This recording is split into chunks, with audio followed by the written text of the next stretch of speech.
Christian, how hard is it to stop a quarterback like Mac Jones that moves so well in the pocket? Just what are the challenges of doing that? You talking about like in practice on like a day-to-day Yeah, basis? practice. But just as a linebacker in general, stopping a quarterback that can do that. I mean, Mac Jones is a great quarterback. Every single day he presents a lot of challenges for our defense. When you're blitzing off the edge, he somehow sees you coming from the side. He'll scramble, so you got to make sure not to push up too far to the field if you're blitzing and you're supposed to be the contained player. Even if he's sitting in the pocket, he can sit in the pocket and take hits and make big throws all day. So, I mean, seeing what Mac does in the game doesn't necessarily surprise me because, I mean, we see it every day in practice, so it's kind of expected. So. Over to Edwin. Hey, Kristen, can you talk a little bit about your maturation from season 2 to season 1? Looks like you looking pretty good out there. Just talk about your confidence and what you're seeing out there. I do feel a lot more confident out there on the field now than I did last year. I think a lot of that has to do with, the playbook. I feel a lot more comfortable playing now. Having Dylan Moses next to me, it kind of gives everybody on the defense a little bit of confidence. And, because, I mean, he makes all the calls for me. I just got to go out there and play football like I've been doing since I was 5. So, yeah, it makes things a lot easier for me. And, like I said, I feel a lot more confident. I can play fast and just show people what I can really do. Stephen Smith, go ahead. Hey, Christian, Malachi Moore got the start over the weekend. Just what did you see from him as a young player in the secondary, just making plays out there? Malachi's a great player. I've been talking to him since he, moved in the summer. I talk to him every single day. I mean, he was, he might have had a little penalty earlier in the game, but like I said, you got to talk to him on the sidelines. Let him know next play you can't let the negative play affect you on the next play. Just continue to be confident, play with confidence, make sure you're communicating, and we'll all be fine. And I mean, I think he went out there and did a great job. So. John Zener, go ahead. Yeah, Kristen, I don't know how often you've tried to tackle Jalen Waddle or get to Jalen Waddle on open field in practice, but what kind of challenge do you kind of feel for those guys when you see them in games in open field, trying to bring him down? I mean, I think when Jalen Waddle gets the ball and he's in open space, everybody on the sideline starts to pay attention. I mean, because it's the fastest dude I've ever seen. There's times he leaves me in practice and there's nothing I could do about it. I even take an angle and he just takes off. But, I mean, it's ridiculous, like I said. But we have so many great guys in our offense, and they do this stuff every single day in practice. So whenever it comes to the game, I'm not necessarily surprised. It's more, expected to see those guys do what they do. Over to James Ogletree.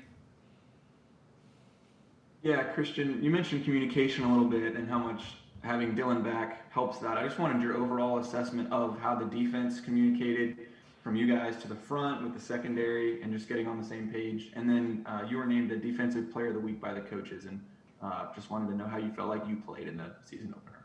Well, as a team, as a front seven, I feel like we did pretty good with communication. I think, we might have had a couple of misassignments. But, like I said, we're going to go back on that this week and look at it and try to fix it and prepare for A&M this week so we don't make as many mistakes as we did last game. I think in the first half we did pretty good, but, we didn't really finish in the second half, and that's something Coach really wants to, focus on, especially not giving up any points in the fourth quarter. That's something, we really strive on. So, it was a little bit of a disappointment in us, but like I said, we're going to bounce back with it next week. And as far as being the player of the week or whatever it is, I mean, that's cool. I don't really pay attention to stuff like that. All I do is try to go out and execute Coach's game plan and do whatever I can to put my team in the best position to be successful. So if awards come with that, then that's so be it. But I just do what I can for the team. Over to Haley Sutton. Hey, Christian, I was just curious what it was like to have Dylan back on the field and to see him performing kind of back at that level that he was at, what your thoughts were playing with him. It was pretty amazing.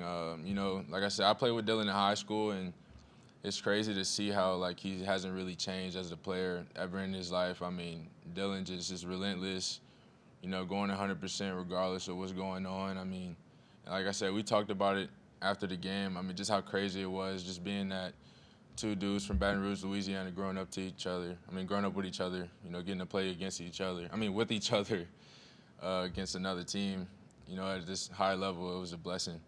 So, yeah, it's really nice having them back out there. Jeff Spiegel, go ahead. Christian, it will be a typical Alabama home opener. The stadium capacity, won't be full. What do you anticipate that being like, and how, as a player, do you have to just create your own energy out there because there aren't as many fans to get behind you? I think, you know, being a football player, regardless if there's fans or no fans, I mean, like, when you get to compete against another team, you know, that's another opportunity for you to show the world what you can do. And regardless if there's fans or not, I mean, that's just, like I said, it's just another opportunity that you want to take advantage of. You know, I mean, I think, you know, having fans out there is going to help 100%. Like, I love our fans. You know, having people out there is the greatest experience I've ever had. But I think as a player, not really having that many fans, I think when you're competitive, like I said, it's not really playing a factor in the way that you play. We're going to finish up with the last question. Back to Edwin. Hey, Christian, can you talk a little bit about Will Anderson and his first game? And did you give him any kind of advice about getting that first start as a freshman? Yeah, Will's a great player. You know, I talk to him every day as well. I mean, the only advice I really gave him was just to, you know, football it's the same game you've been playing since you was a little kid. Don't make it seem like it's anything bigger than it really is, you know. And he went out there, did a great job. Of course, you know, there's some stuff we're going to have to work on. Him, himself, me, myself, you know, as a team, we all have to work on. But we're going to handle that this week and get ready for this weekend.